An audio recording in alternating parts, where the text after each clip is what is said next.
about a month ago, Wuthering Waves came out, and at the time, I was pulling my 5 stars. You had the 2 choices that you could have, which was lovely. And if I remember correctly, Jianxin was my very first one, and I was not impressed because there were only 2 characters on the banner I actually wanted, Calcharo and Encore. And ironically enough, I don't use Encore, and while I do love Calcharo, Jianxin just will not leave me alone. I adore everything about Jianxin's kit.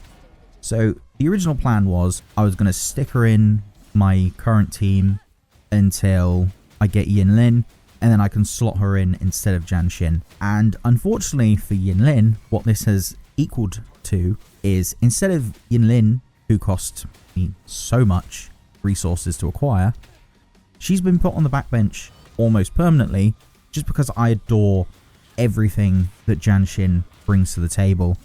And I want to just mention to anyone that may accidentally pull her that you are not missing out. So I know relatively recently she did receive a buff, so she is like even better than she already was, but I still feel like she's quietly underrated because people that aren't using her are missing out, and that's all I have to say. And my friend slandered her the other day, and that didn't seem fair because she's really good, and I won't take the slander on a character that is just that good. As of the recent 1.1 patch, we now have this, which is very cool. So she's got, you know, the suction. This is a big portion of her character that I really like.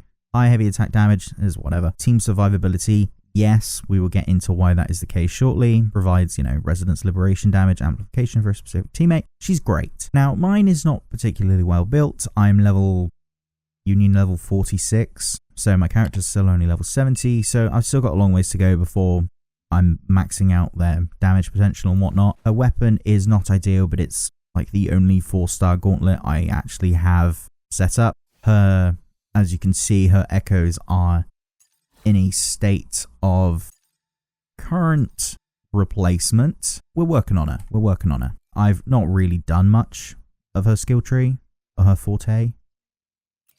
And then her resonance chain is 0. Here are the remainder of the stats if they matter to anyone. Jianxin as a whole though, even at this current level where her build doesn't matter that much because it's still quite early days in the game, she is very solid for many different reasons, but I'll get into that. I've not brought this up before. I love that there is just a dedicated training mode for individual characters, and it really helps you learn the very basics of a character. Is incredibly useful. So with Jianxin, it's fairly standard, you know, basic attacks. It's nothing special. The damage is okay.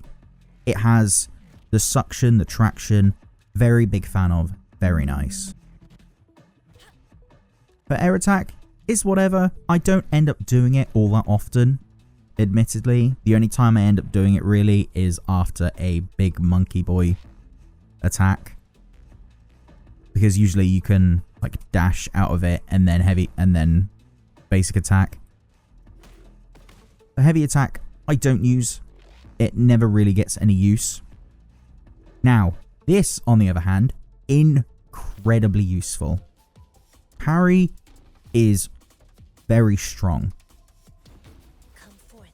and you can hold it for a considerable amount of time. So even if an enemy is like, oh, I'm about to hit you, and then fakes it a little bit, and you mistime it, you can still hold it for a good chunk, and it's very impressive. Now, arguably one of my favorite aspects of her is that so she can be like a hybrid DPS support, and this is the reason why.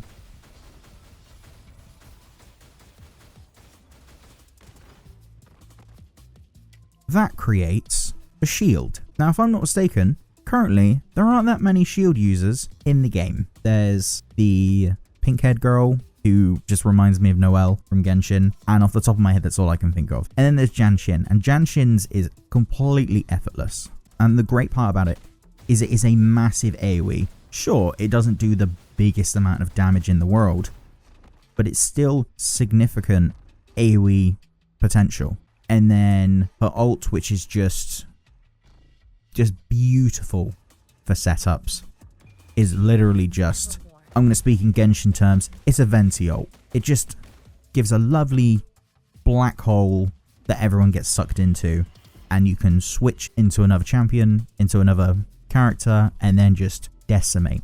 And I do it all the time with Calcharo's intro skill. It is so satisfying. So like literally all you have to do with this character is build up a bit of chi every now and again.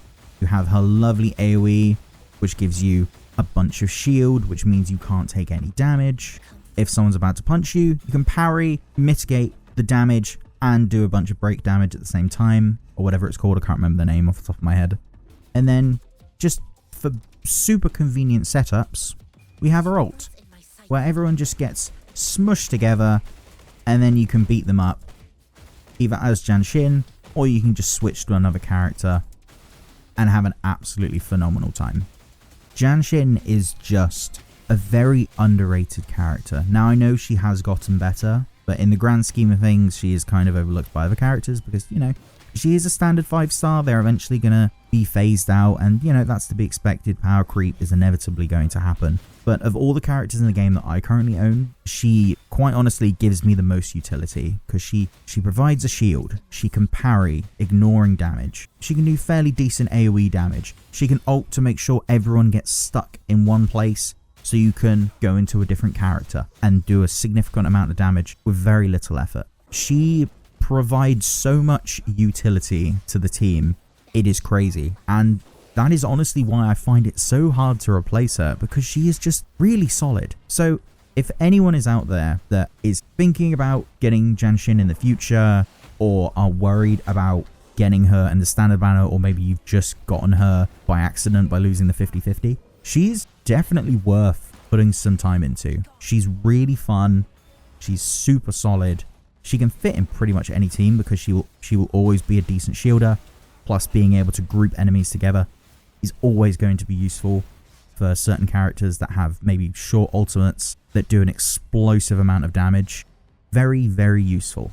Plus, her parry is incredibly satisfying to pull off. She's just a great overall character, and I'm not going to stand for the Jianxin slander. Sure, eventually she is going to be power crept, as is every single character in the entire game. As for now, I really like Jianxin, and I quite honestly, I can't get enough of her. She fits in so many teams. I love having her, and I'm sorry Yinlin, but she just fits in the team so well. She's just very satisfying to play. I have no regrets getting Jianxin. At the beginning I did, and then after like a day or two, I got over it because it turns out she is super useful.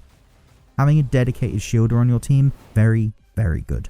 Well, that though, I think that's all I really have to say on the matter. I pretty much just wanted to say Jianxin, real good. If you've got her and haven't tried her, give her a chance. You might be pleasantly surprised, as I certainly was. Well, that though, I'm going to say my goodbyes. Thank you for those that stuck around to the end. Be sure to like, comment, subscribe, and all of that good stuff. Let me know down in the comments below how you feel about Jianxin. Personally, big fan. Well, that though, I'm going to say goodbye.